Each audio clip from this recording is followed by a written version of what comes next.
In Tier 2, Matthew, I mentioned this briefly, but I want to go deep on this one. You have Ferguson over Pitts, and I feel like, once again, that could be a ranking that's over consensus. What kind of led you to that thought process there? Specifically on Ferguson against Pitts, just less target competition. Look, athletically, it's Kyle Pitts. But Jake Ferguson is the clear-cut number 2 target for Dak Prescott.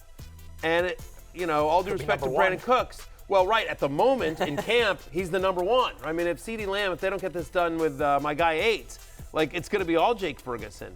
But Dak Prescott is always, he made Dalton Schultz a thing, and Ferguson is such a big target for Dak, who loves to throw to the tight end. This is somebody who led all tight ends in red zone targets. He was tied for second in end zone targets. When they get in close, Zach loves to look for big 87 there in the red zone. There were only 2 players on the Cowboys last year that had more than 81 targets, CeeDee Lamb, obviously, and Jake Ferguson. And then you think about Jake Ferguson, from Ferguson, okay, who's the number 3 guy? It's Brandon Cooks, Jalen Tolbert. It's going to be – they didn't do much in the run game either. So you'll see Zeke and Rico Dowdle, but this is going to be a pass-first offense, and it's going to be 88, which is why he's the number 1 wide receiver for everyone, and then it's going to be 87. And Jake Ferguson. And so Kyle Pitts, now we like Kyle Pitts, right? We like Kyle Pitts. We expect Kyle Pitts to have a better year under Zach Robinson, under Kirk Cousins. They've been misused, but there's something to be said about the fact that this stat is unbelievable. We think about how athletically gifted Kyle Pitts is, and yet Kyle Pitts has played 44 career games, right? 44 career games. He's got 6 touchdowns. 6 touchdowns in 44 career games. He's scored on 4% of his career receptions.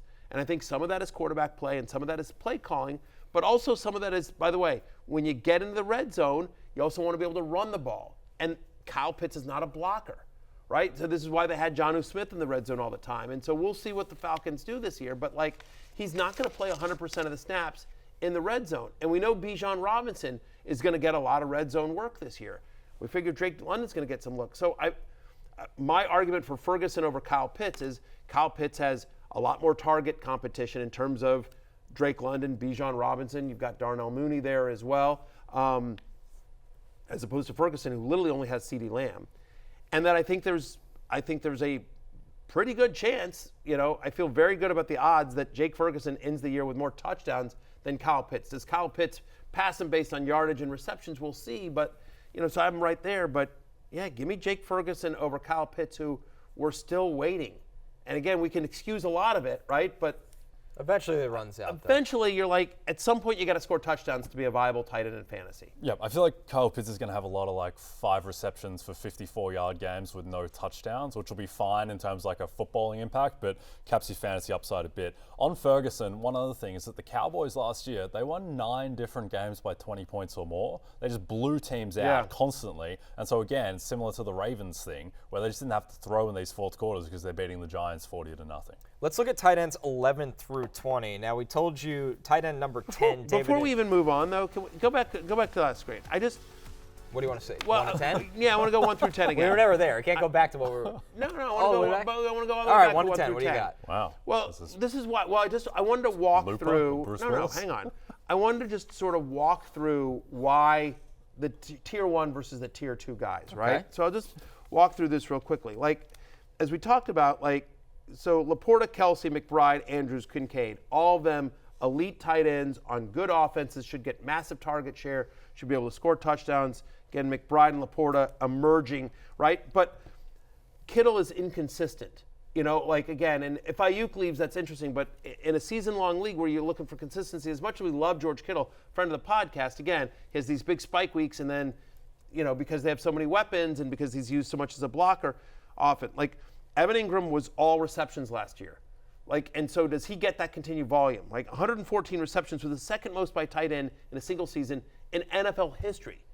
So are we expecting Evan Ingram, even if Evan Ingram catches 90 balls this year, that would be an amazing year. And still, a big drop-off from what he did last year. And so there's a little bit of concern with Evan Ingram, again, with all the weapons they've added as well. We've just talked about Ferguson and Pitts. And the last thing I'll just say about Njoku, right? Last year, he was tight end 2 in points per game from week 7 on. But in the games that he played with Deshaun Watson last year, he played 11 games with Deshaun Watson last year. He averaged 8.8 fantasy points per game.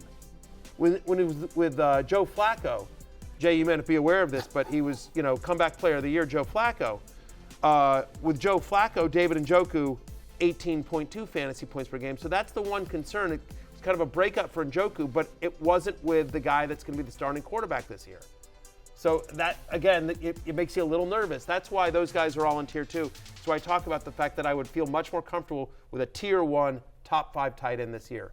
But if the draft doesn't play that way, then you've got these second tier guys. But just to understand, none of them are perfect. Yeah, and the other thing with Njoku, it's not just that he had the rapport with Flacco, it's just that much to my chagrin, Joe Flacco was dropping back like 60 times a game, just throw and throw and throw. Jameis will do if Jameis has to play. Yeah, exactly. And I think that's going to happen at some point. Yeah. I do think it's going to happen at some point. I agree. I think that it might be a bit of a rougher start for David Njoku. With Kittle as well, like very small thing, but just keep it in the back of our heads a little bit. Brock Purdy's looked terrible in preseason, and he's been out there for 2 games. Like, I think Brock Purdy's fine. Like, he was minus 250 to win the MVP with 2 weeks left in the season. It's a little bit of a concern that he's looked awful out there.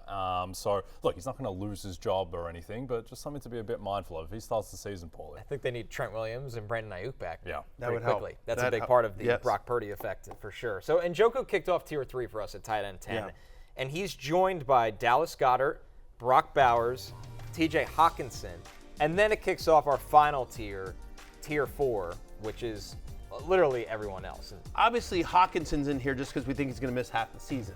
Once he's healthy, he's a tier 1 guy. And he could be back even earlier. They seem optimistic about his return. Correct. So, I don't mind a flyer on T.J. Hawkinson.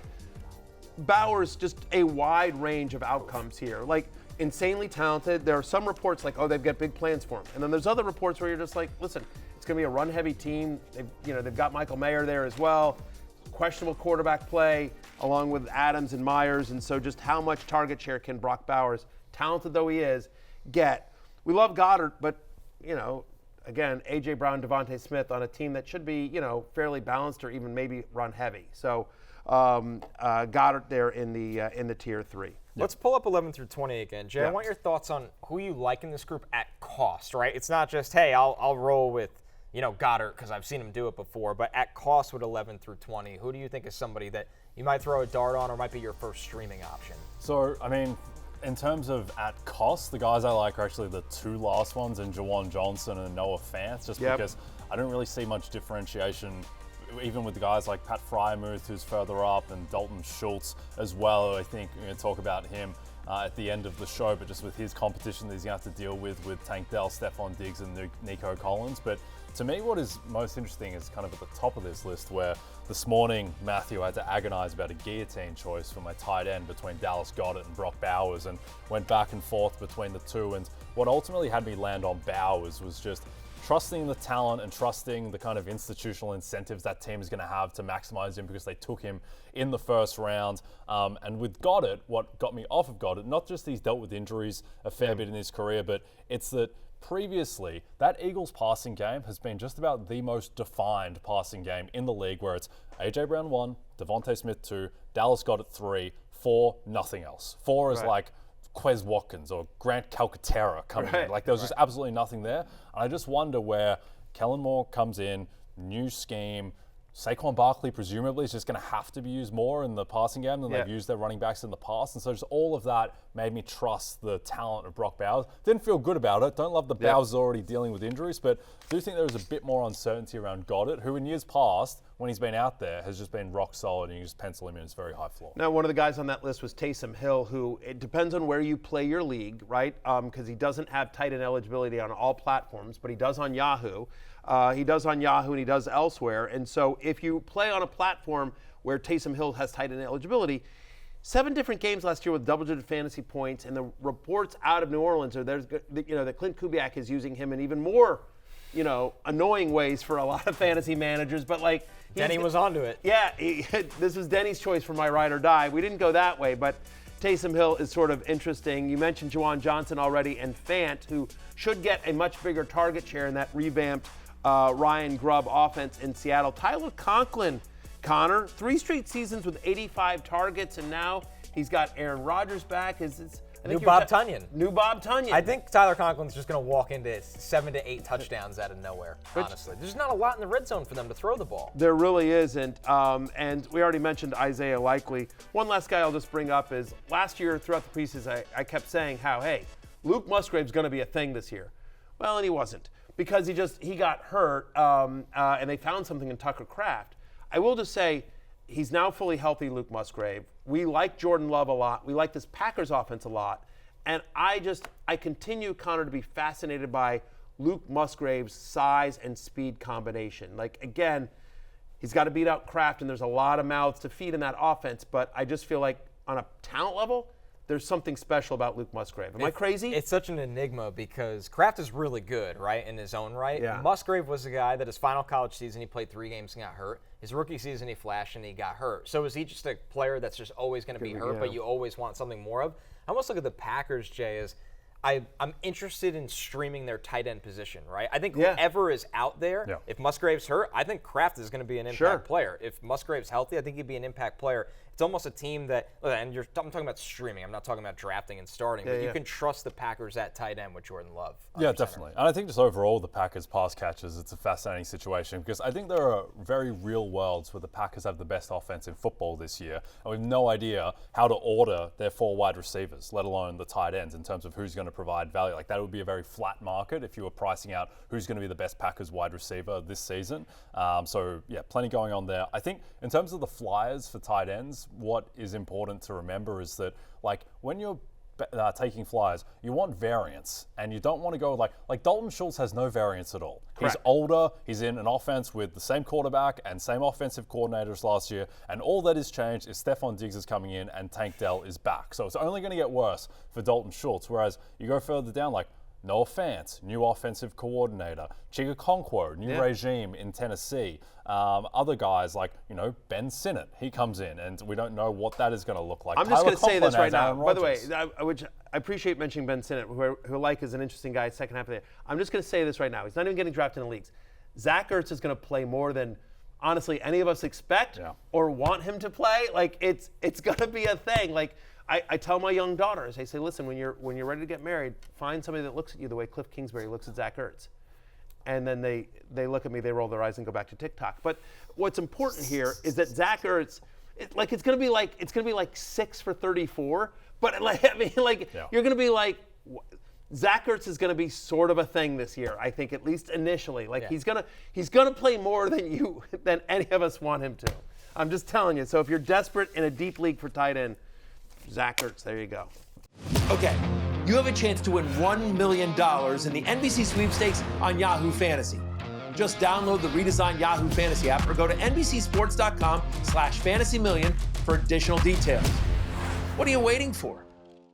Hey, it's Matthew Berry from NBCSports.com and Rotoworld.com, and I want to thank you so much for watching whatever it is you just watched, or if nothing else, being too lazy to click out of the autoplay after this video started, after whatever it is you actually wanted to watch finished.